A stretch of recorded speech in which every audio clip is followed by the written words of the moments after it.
Greetings from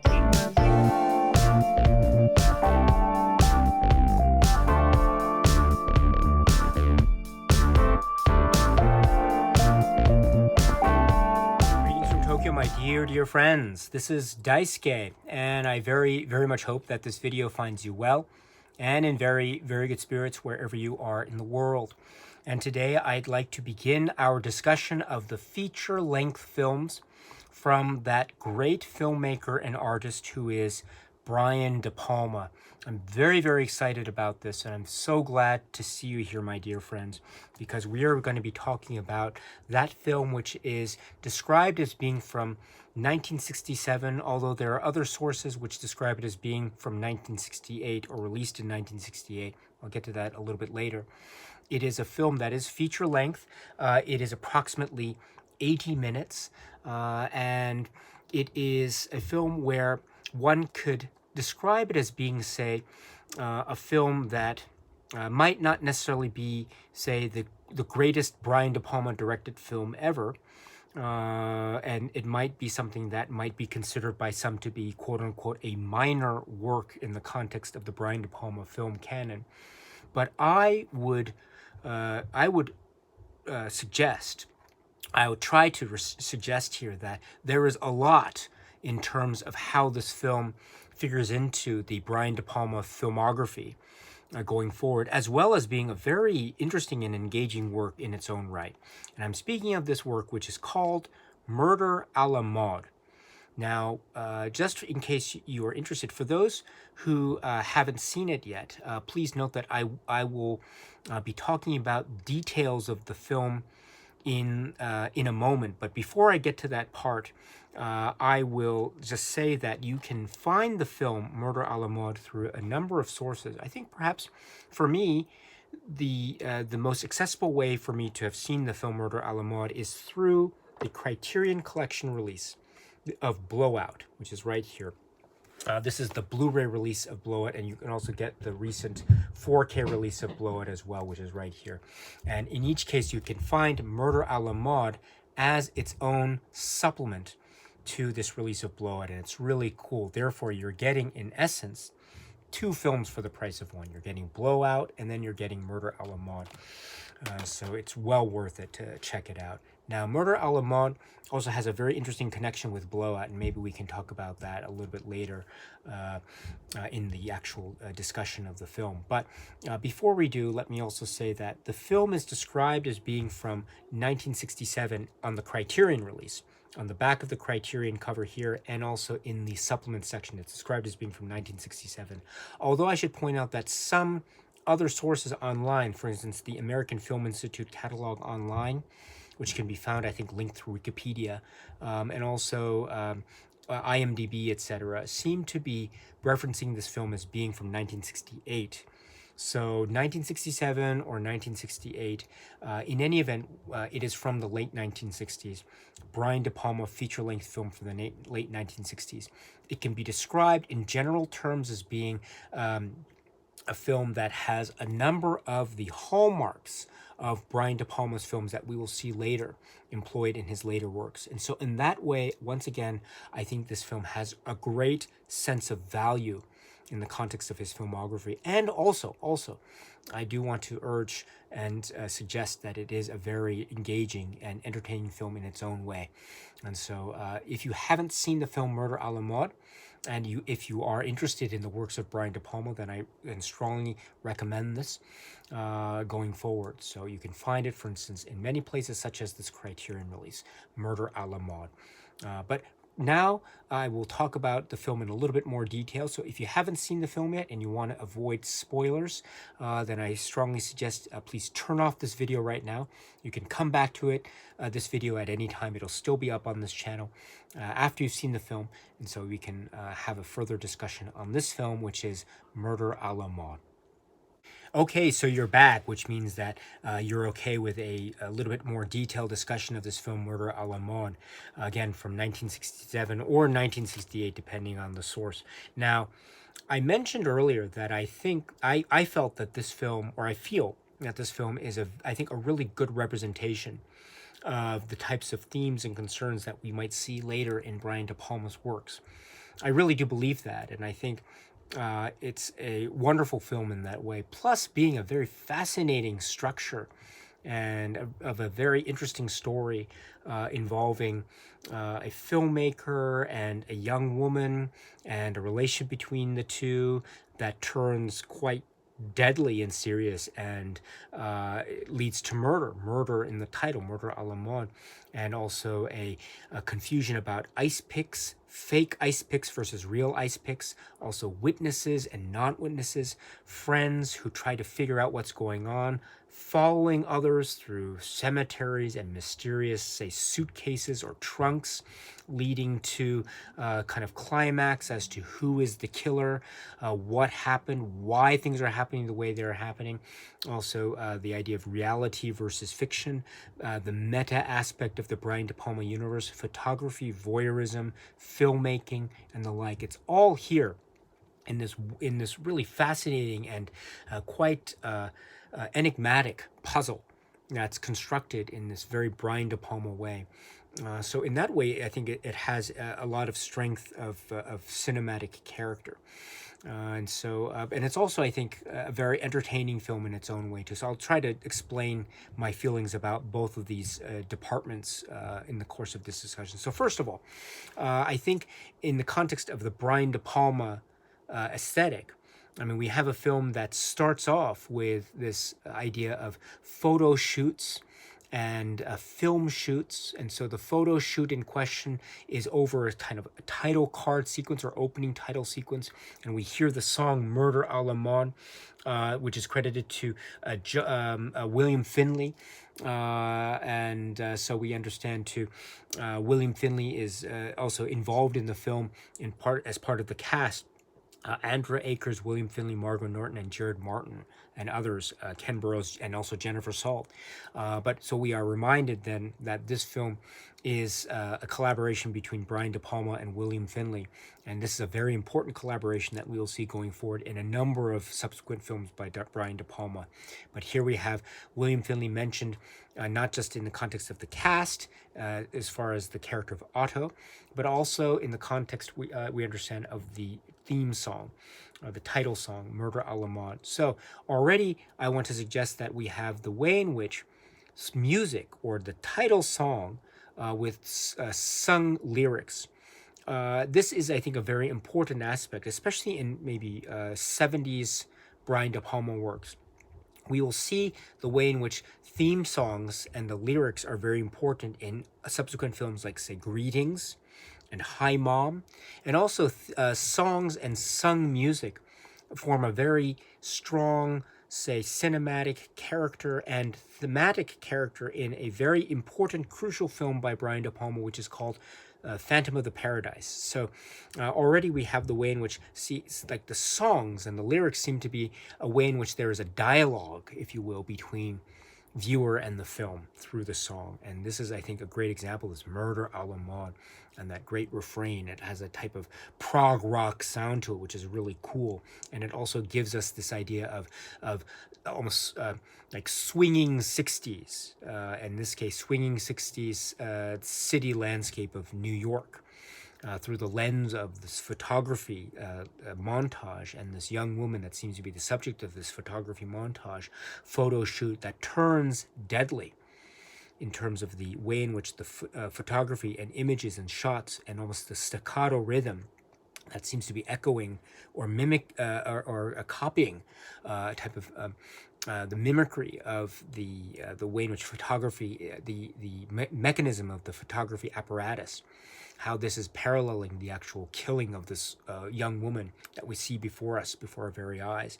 And this also seems to be a relation between the creation of art and fiction and violence and also voyeurism and photography, all set to a type of groovy tune that has the phrase "murder a la mode" in it. So it already we have all these strong hallmarks of a Brian De Palma film in the first, say, 5 or 10 minutes. But that's not all, because then we are getting into this sequence of maybe film shoots, which seem to be like shooting rehearsals or screen tests with young women.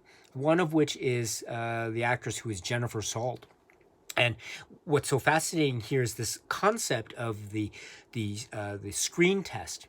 And we have the young women sitting in this situation, talking to the camera, talking to the camera person who is off screen, but we hear a muffled voice, and the type of dialogue that's happening between them, essentially between the subject of the screen test, the young women, and us, the viewers, because it's from our perspective that we see this through the camera, and the actual camera itself, the lens or the frame is itself very evident. So it's a type of a self-referential aspect. The idea of filmmaking itself is on display here.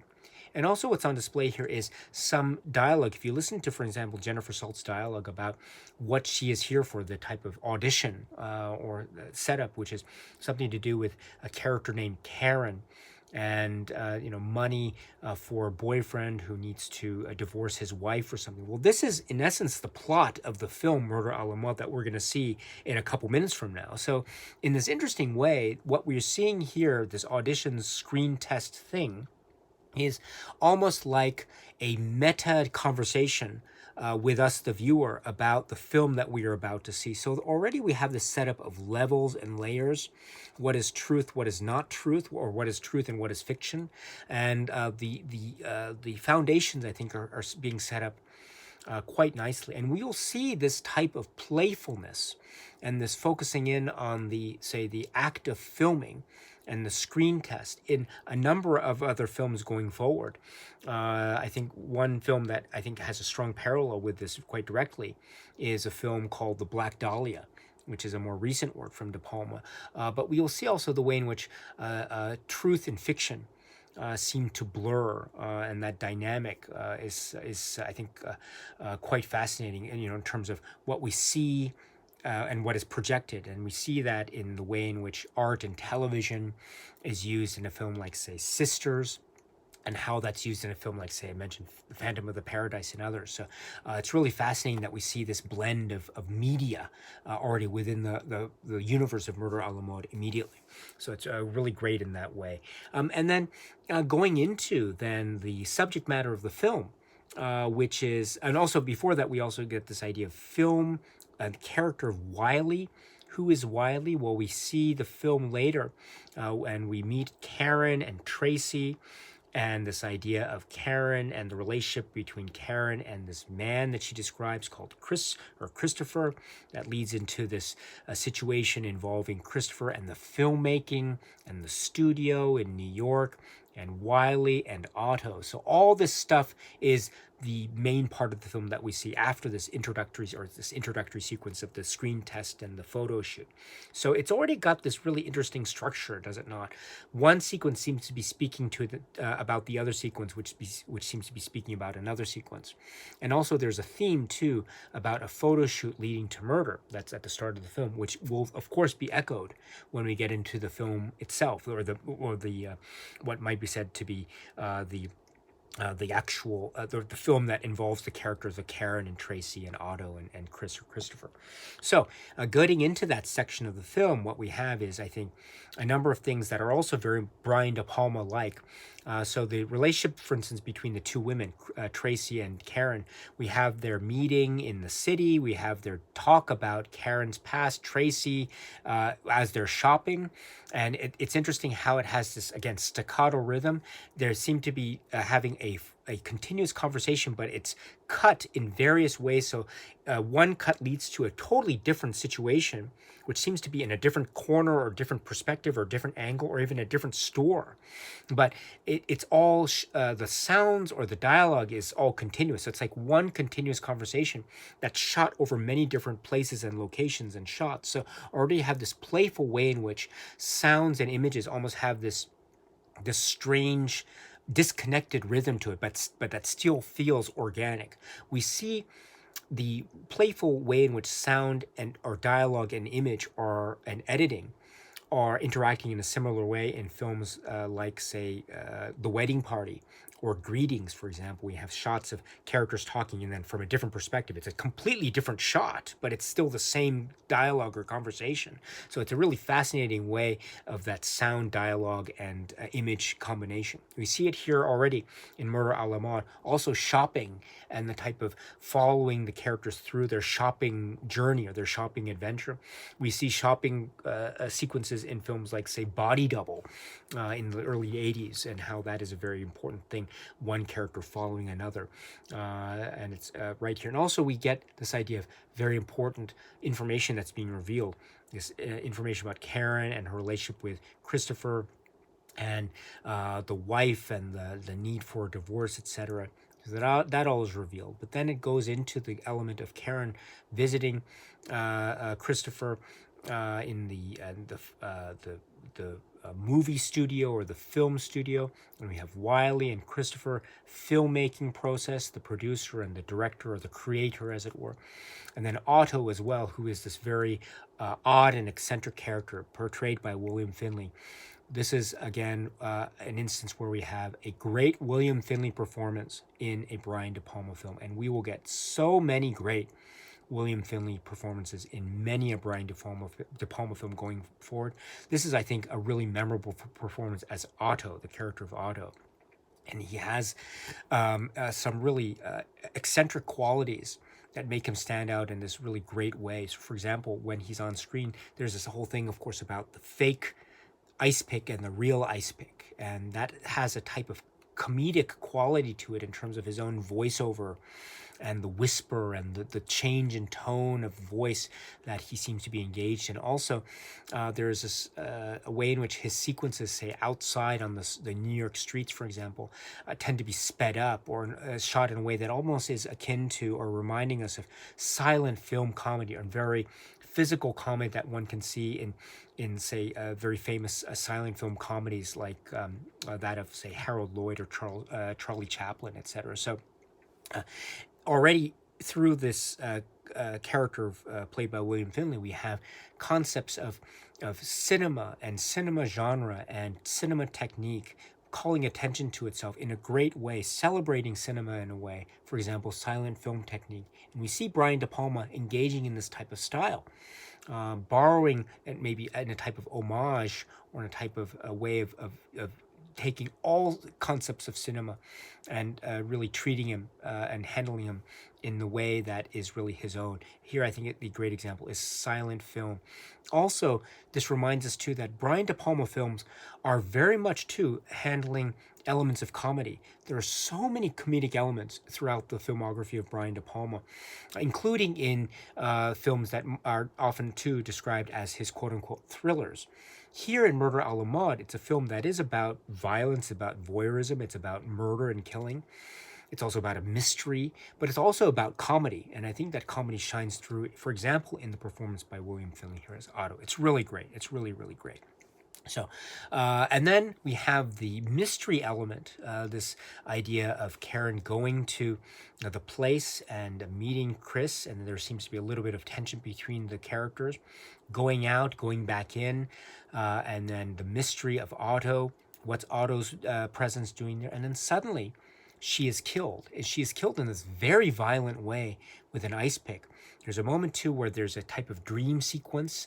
She thinks that she's in a dream, but then she wakes up into the violent reality of her own death. And it's shot in a way that, again, is relying on the skills of editing, the staccato rhythm that reminds us of the photography motif that we saw at the very outset of the film, but also shot in a way that's very direct, very violent, very bloody, very gory. And so we also are reminded, too, that Brian De Palma's films also, in many respects, deal with depictions of violence. And so this is, I think, right, one of the first examples of this, or this film has examples of, we saw it at the opening, and now we see it here with this character. So, but that's not all, too, because then we have this really interesting, intriguing technique of time and different perspectives. So then the film goes back in time say, a few minutes or several minutes from a different character's perspective. And then we get different characters, and then we see the unraveling of the mystery. So first we had Karen's perspective, then we have the perspective of Tracy, and then we see how she follows Otto and what happens and when they go to a sort of cemetery setting and a trunk, a mysterious trunk, and then the mystery about that surrounding the trunk. There's a particular moment too in terms of a kind of stunt. William Finley is involved with a car, which is really really incredible in terms of the actual involvement, the physical involvement that William Finley is engaged in. It's very dangerous, but he's engaged in that way. So true dedication to the filmmaking, that's for sure. So already we have then too the structure of time chronology that is broken up, fragmented, taken in a way, fragmented in a way that's showing from different perspectives from different characters. Now, this is, I think, very reminiscent of a type of way in which we will see within Brian De Palma's films perspectives from different characters and different time periods, but sometimes at the same time. Another way to think of this is, sometimes we will see split screen moments in Brian De Palma's works. Now, I'm not saying that Murder a la Mode is shot in the split screen way, of course, but this different vantage point, different perspectives of time, give it that type of split screen feeling. In other words, we could imagine that, say, the sequence involving Karen and sequence involving Tracy could have happened in a split screen sequence type of manner because of the same time period that's being traversed. But again, the perspectives of the characters are different. And from the various perspectives, we see the puzzles of the mystery being placed together. And then we see, of course, the culprit, the killing. We're not sure exactly. We can kind of guess as to the reason of the killing itself. But again, we're not quite sure. It seems to be about the craft and the artistry and even the artifice that is on display here. And so in that way, we get the secret behind the mystery. Chris and perpetrating this crime. Although an interesting thing too about the way in which chronology is handled, while we see various perspectives of the same period of time, it's interesting too, we don't get a lot of the crime itself. I think we get it a kind of singular time, but then it's skipped over in the place that we would probably expect it the most, which is sort of the recreation part near the end of the film, which is a very interesting choice in and of itself, I think. And then we get this element, which is maybe a way of closing this film, again, the type of confrontation, quote unquote, between Christopher character and Otto, and the body in this way that is, again, playful and comedic in terms of the mix-up between the real ice pick and the fake ice pick, so that it has that comic element that I was talking about before, but then also has the element of the horror film, the zombie film, or the kind of the dread, terror-filled horror. And we also know that Brian De Palma does handle these elements of horror and the dread and the psychological fear that we'll see in films like, say, Sisters, or even films like, say, Dressed to Kill, or other films of a similar type, Raising Cain, for example. So films about horror and dread, and we get that in the very climax of this film, in the way in which the body is being used in this almost ghoulish way. And then the final denouement, what happens to Chris and what happens to Otto, and Otto seemingly getting the last word as this film ends and the end credits roll. So, Murder a la Mode. So in those ways, I would like to suggest that it is it's very much very comfortably sitting within the context of Brian De Palma's filmography. And also, it does have its intriguing, entertaining qualities. As I say, too, the broad physical comedy of William Finley, and also the intriguing structure of how the mystery puzzle pieces are presented in terms of chronology and different perspectives.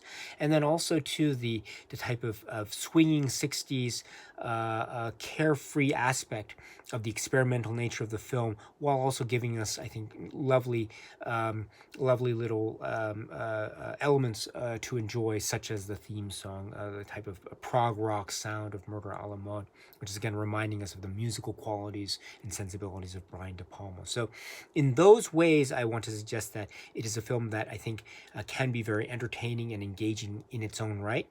And at the same time, I think it sits very well as a type of say, connection to other films directed by Brian De Palma that we'll see going forward into the late 60s, early 70s, and then 70s and then beyond. So I think in both those two ways, I think it's a very important work, Murder a la Mode. Now, I should point out too, as a detail, it does feature directly in the film, in one scene in the film Blowout. It's played in the background as some of the characters are in an apartment or something. So it's a very interesting connection. Brian De Palma film is connected to another Brian De Palma film, and indeed, if you get the Criterion release, the menu when you select Murder a la Mode actually describes where this takes place in the film Blowout. So it's a very interesting connection between two Brian De Palma films. And I should say in closing too that it might not be someone's favorite Brian De Palma directed film. It's not my favorite Brian De Palma directed film. There are many other Brian De Palma films that I enjoy immensely. And so if I had to rank my Brian De Palma films, I don't know if this film, Murder a la Mode, would be my number one choice. But as I was saying here, or as I was trying to suggest, there are, I think, so many great aspects of this that make it, I think, a great film to discuss when one is talking about Brian De Palma's filmography, and also for those elements that I was trying to suggest. It is, I think, a very engaging film. So, Murder a la Mode. It's a great film to start with.